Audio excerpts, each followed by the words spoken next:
Alright. Welcome back, everybody. We've been waiting.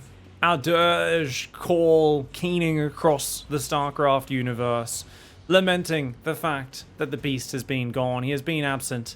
Even Sir down here in the bottom right, no idea that they are facing against a creature that has been reborn. We thought we had lost him. We thought the Sewer Mermaid was just a mythical creature, something from the past that the older generation told us about. A creature that supposedly came out on the StarCraft ladder, but let's be real, those StarCraft ladder players, they were out there for months at sea. They hadn't seen a woman in years. They hadn't seen a goddamn anything. They were starting to hallucinate. It was all a mirage. Or was it? Because that's right, guys. I have been holding a vigil at the sewer, and he's back. That's right. We just saw the assimilator stack. This is Florencio. The Florencio Files is back, and he's just put 15 probes inside of each other, guys.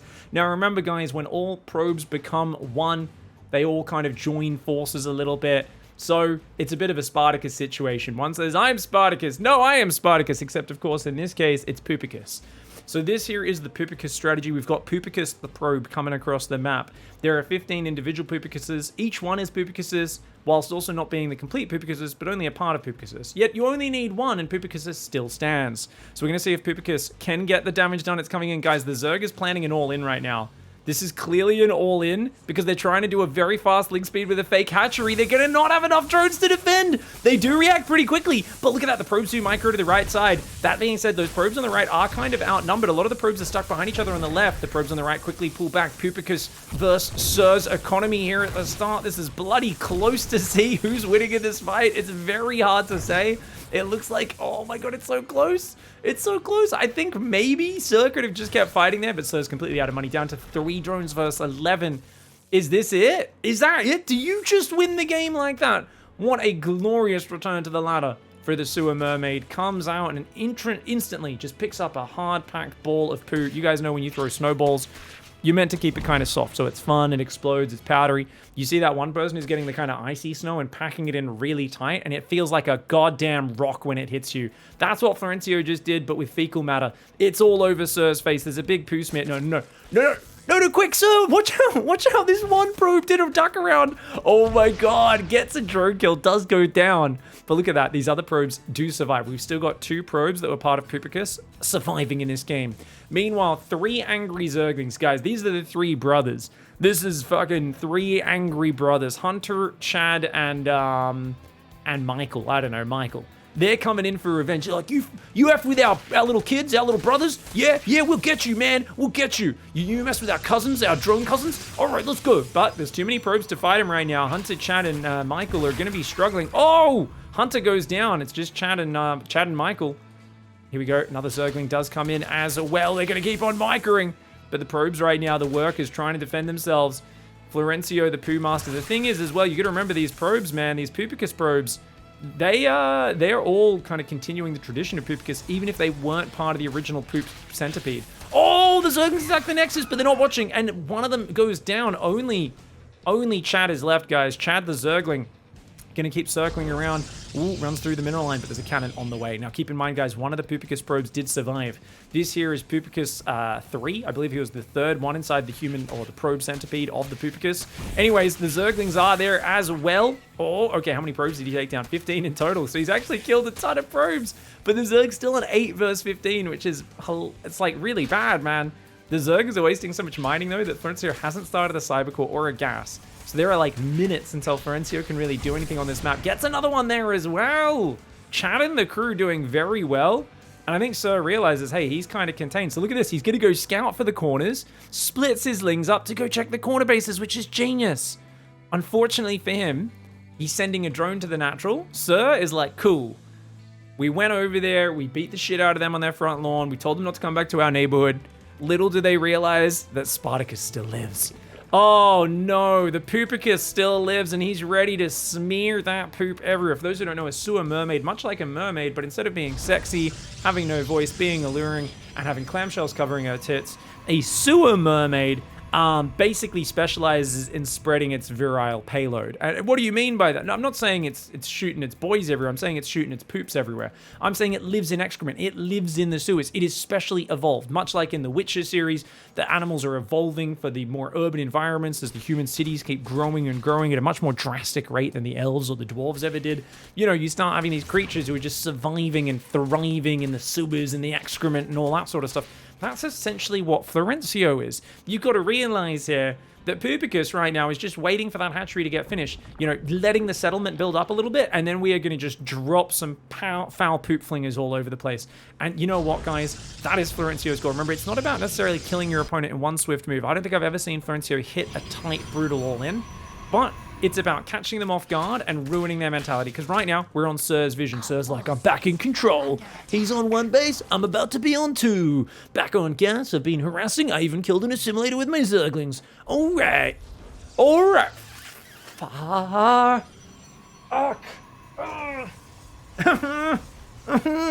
And this is where Sir's brain is going to break. Right on cue, guys. Now, if Sir can stay calm, Sir just runs drone to the third, takes the third base, chills out, just builds enough Zerglings to defend these Zealots, and continues to expand, and is still in the lead.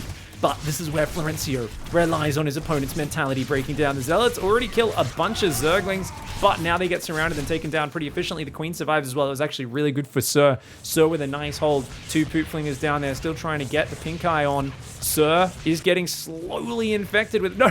Okay, Sir's definitely not staying calm. Bringing Queens and Zerglings. Guys, there's no surface area. You could attack with like 1 Zergling there and 3 Zerglings there. There's no way you break this with Zerglings. But you can tell Sir is just staring at it going like, oh, I can do this. We're going to go back to Sir's vision to truly understand the psychological impact. Sir's going to go for it with the Broodlings. 1 Broodling is attacking at a time, maybe 2. The Lings are running back and forth, absolutely willy-nilly. More like Stinky Willy, more than anything, to be fair. Creep Tumor is going to go down, and Sir is only now, when forced to, going to go and take a 3rd and a 4th base, right? Yeah, we just saw 2 drones get selected. I knew it.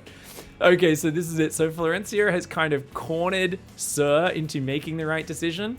But at this point, this is where he starts to puppet his opponent, right? So what Florencio has done is he's put his opponent into a very bad spot, and he's now got him on the puppet strings, and he's slowly just kind of saying, okay, now you're going to take these super delayed, super hard to defend expansions, and this is a new one, guys. He's actually making Adepts and Warp Gate. I haven't seen that very much. Wait, this Queen thinks it can outrange a cannon. What are you doing, mate?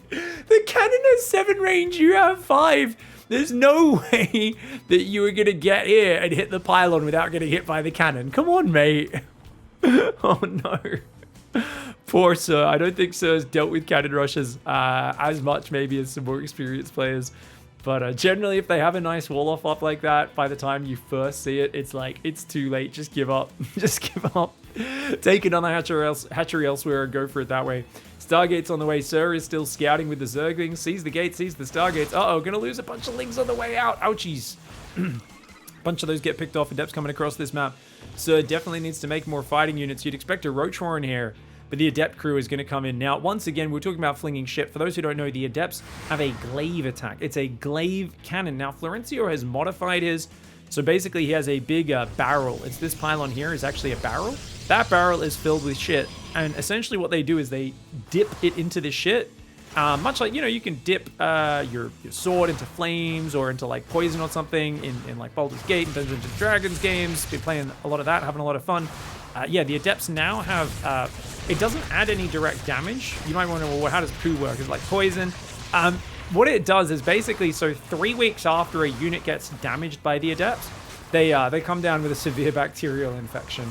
It never makes any impact in that game, but it's just so, you know, later on their units get sick, like 4 games from now, and that's kind of the lasting psychological impact. You know, a lot of players play Florencio, and then it sets them off on a tilt streak where for the next 14 games in a row, they're like, fucking hate StarCraft, man! And like everything just starts going from bad to worse every single game. The Zerglings are tracking the shade right now. Sir is staring at it. Please, Sir, stop making Zerglings. Make something else. Okay, the Lings are gonna go after the Adepts. They could actually get a good surround maybe, but oh, they're all stuck behind each other. They're getting ravaged, man.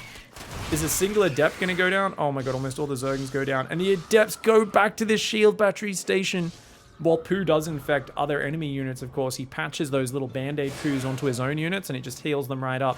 The great thing about having an entire army made out of feces, guys, is basically feces is everything.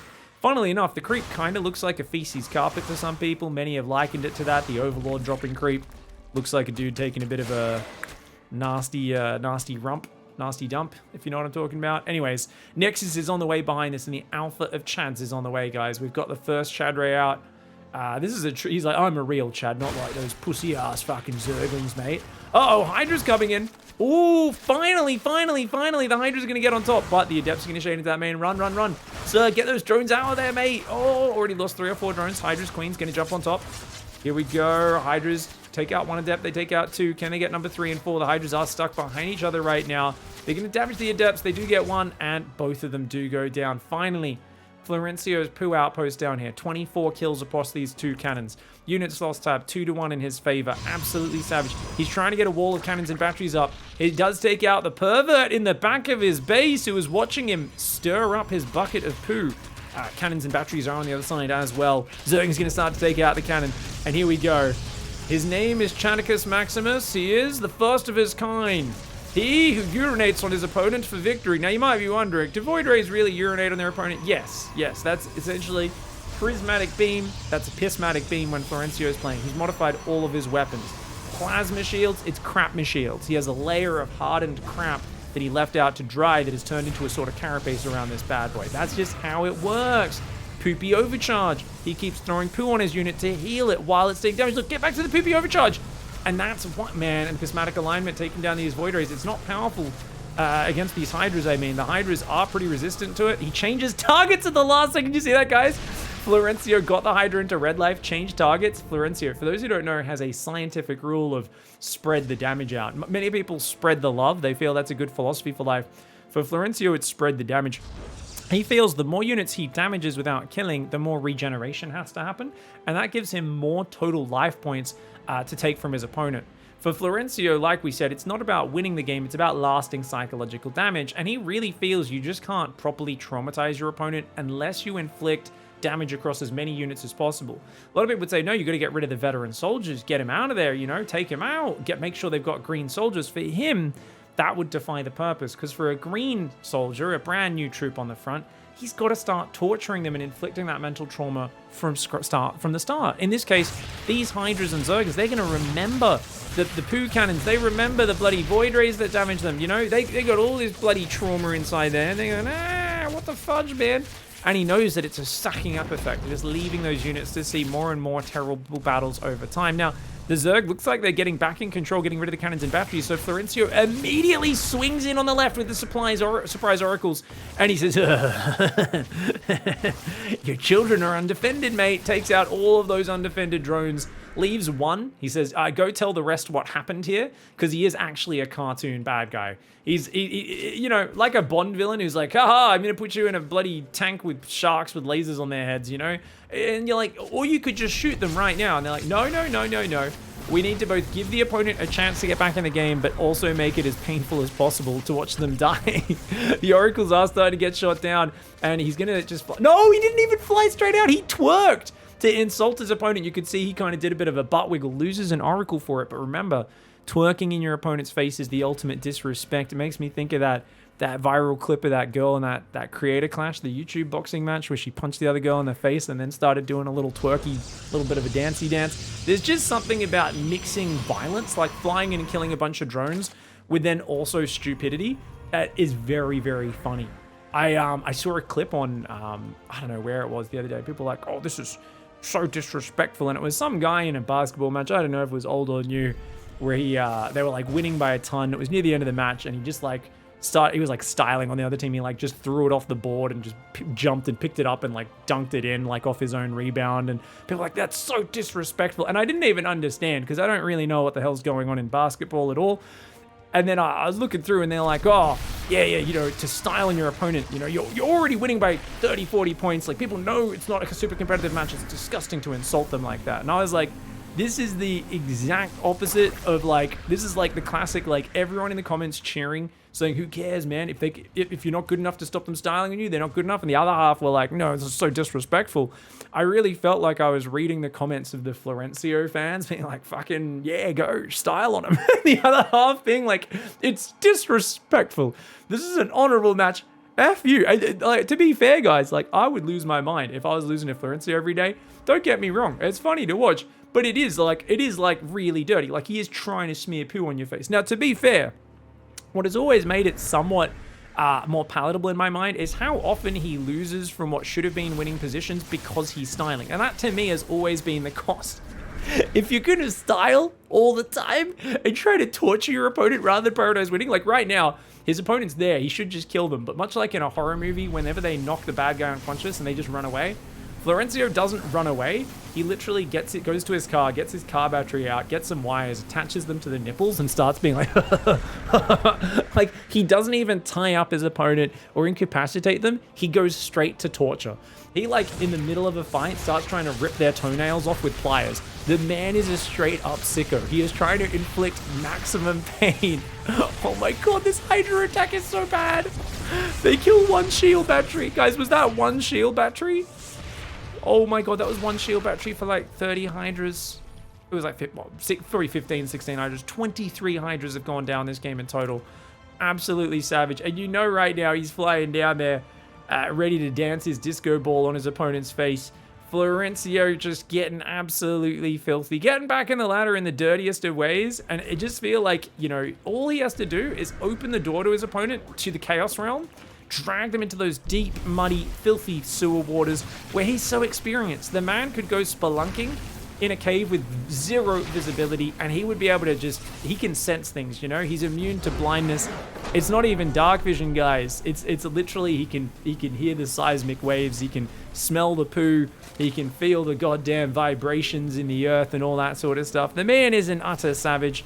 And of course, he stays in the game to torture his opponent. But oh, he runs out of energy just before he can kill the lair, activates the disco ball, and the Sewer Mermaid is, of course, back in action. All right, well, it's good to see he's back on the ladder, not just as Protoss, but also as Terran and Zerg, immediately sending a drone out on this map. Florencio in the top left side, playing a Zerg versus Suji's SoCal. Now, his Zerg play has got to be some of the funniest stuff I've ever seen.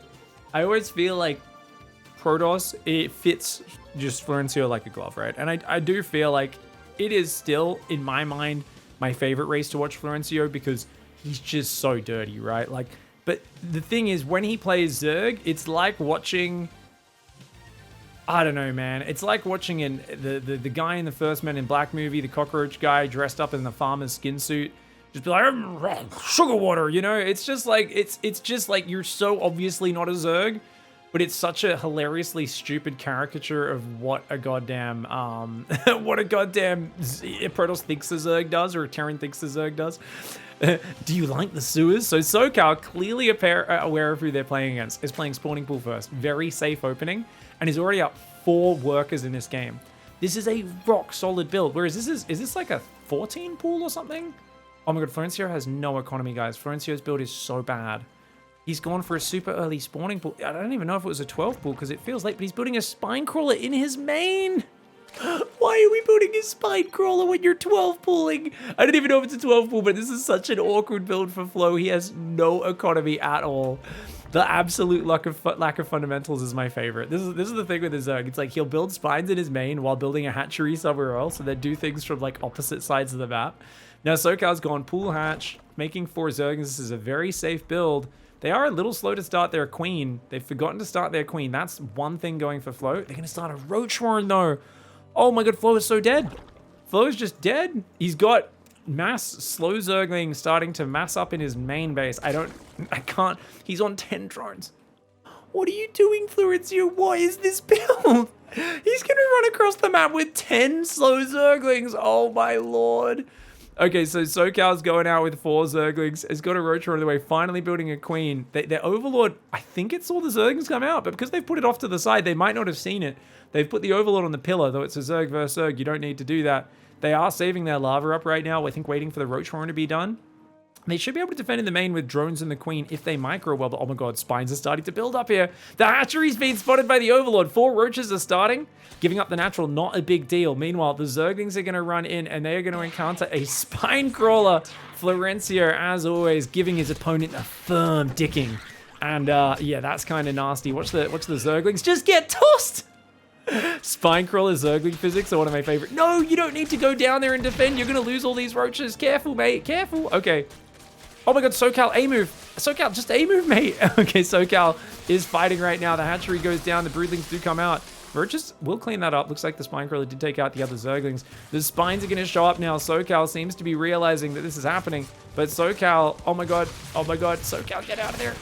He's going to need to maybe fight with the drones as well. Or just pull back, actually. SoCal's supply blocked right now. SoCal actually is supply blocked because they lost the hatchery. They're not building any more overlords. They're typing LOL, just A-move. If they just A-move everything right now, I think they can defend this. Okay, they're doing it. They are going to fight this. Florencio's trying to target down the queens, and with that spine crawler, the queen, will it survive? Oh, it barely survives. This is a hold. This is a hold. SoCal, yeah, no, SoCal just A-moved it, wins the game. Oh, the drones are going to be fighting the Zerglings on their own, which is not the best. Okay, you need to keep fighting. You need to keep fighting. You can't lose your roaches, mate. SoCal, what are you doing? SoCal's not fighting. Lets all the roaches and queens go down and is building only drones in the midst of this, which are all long distance rallying to the natural. They're not even fighting. SoCal, what are you doing? Why are you stopping in the middle of the hold to type LOL? Florencio literally holds the goddamn thing in front of his opponent's eyes and says, you will look into the poo, and you will be one with the poo, and you will forget what the hell is going on. Lol, GG, says SoCal.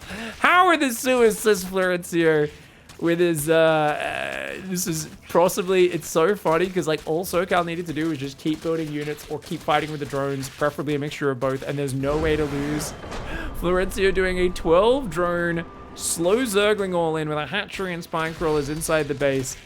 And SoCal's brain was so broken by the ludicrousness of what their opponent was doing that they just like, keep building drones? He's literally inside your base! GG, well played. Florencio, not only a master poop flinger, but also a master of hypnosis. I hope you all enjoyed this one. Thank you very much for watching, everybody. Let me know if you guys and girls out there did get pink eye as a result of watching this. We've got more videos on the way. Don't forget to check out the Patreon down below if you do want to support the channel. Thank you so much, especially Jacob and Maxan, as well as everyone else up over here who are supporting the Patreon. Thanks for watching, everyone. See you in the next episode. Goodbye and good night.